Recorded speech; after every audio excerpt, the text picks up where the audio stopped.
शाबान का महीना खत्म होने को आ गया और ये आखिरी जुमा है। अब अगला जुमा आपका रमजान में आएगा। सबसे पहले तौबा और इस्तिग़फ़ार। आज के जुमा हुजूर पाक सल्लल्लाहु अलैहि वसल्लम की सुन्नत थी, हुजूर की ये सुन्नत थी कि शाबान के आखिरी जुमा में हुजूर सारे मोमिनीन से ये खिताब करते, यूं कहते कि अनकरीब तुम पर एक ऐसा महीना आने वाला है जिसका पहला हिस्सा रहमत का, दूसरा हिस्सा मगफिरत का, आखिरी हिस्सा जहन्नम से आजादी का। हुजूर रमजान के मुतालिक इस जुमा में बयान फरमाते, और इसलिए मैं आपको उस सुन्नत पर अमल करते हुए अर्ज करता हूं, उस अजीम मेहमान के आने से पहले अपने घर बार को सही कर लो। तैयारियां ऐसी करो जैसे किसी मेहमान का इस्तकबाल हो।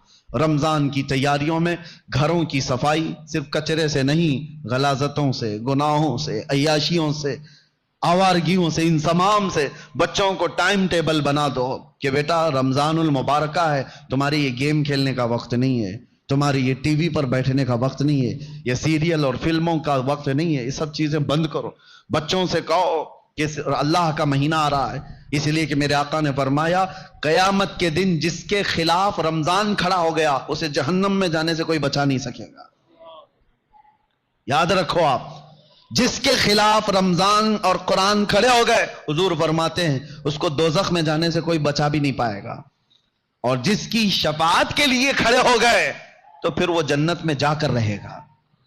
जिसकी हिमायत में ये दोनों खड़े हो गए, कुरान और रमजान।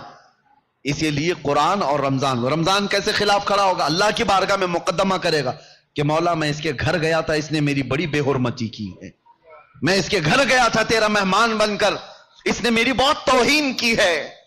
रमजान के महीने में दिन के वक्त खाने पीने वाले के मुतालिक कहा गया है, एक रोजा छोड़ने का अजाब 600 साल तक वो दोज़ख में रहेगा। मुसलमानों को यह ज़ेब नहीं देता रमजान का एहतराम, और खास तौर पर बच्चों की तरबियत के लिए, बच्चों की तरबियत। उलमा से भी मेरी गुजारिश है कि पूरा फुल फोकस करो। हम यहां होते थे, या जब भी मेरे अल्हम्दुलिल्लाह मेरा मामूल है रमजान में फुल पैकेज, सुबह से लेकर रात तक हम तो मसरूफ ही रहते थे। वजह यह है कि इनको शैतान की वो डाली हुई आदतों की तरफ ना भेजा जाए।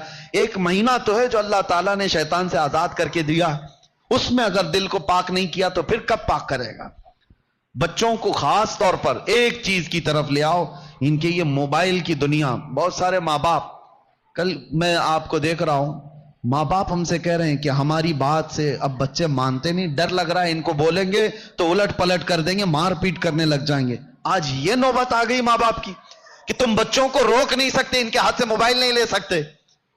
अक्सर घरों का हाल है ये, मैं आपको बता रहा हूं, अक्सर घरों का। लेकर के दिखाओ, ये तो ऐसा नशा है जैसे चरसी और गंजेड़ी को चरस और गांजे से रोका जाए तो वो मारपीट पे आ जाता है, उससे बड़ा नशा हो गया है। रमजान बेहतरीन महीना है इनकी तरबियत के लिए। सब लोग ये अहद करो, उनसे कहो ठीक है मोबाइल तुम्हारे हाथ में रहे, लेकिन अल्लाह से डरते हुए कभी भी गंदी तस्वीरें तो दूर की बात है, तुम्हें गेम खेलने की भी इजाजत नहीं है। अपने आप को एंटरटेनमेंट के लिए, वक्त टाइम पास करने के लिए नहीं है। और एहतिकाफ में जाने वाले जो मोबाइलों के साथ एहतिकाफ करते हैं, वो क्या भला एहतिकाफ कर रहे हैं? सारी दुनिया लेकर के बैठते हैं। अल्लाह तबारक व तआला इन फवाहिशात से हमारी हिफाजत फरमाए। आप सब रमजान की तैयारियों में अपने बच्चों की तरबियत पर खास तवज्जो दें।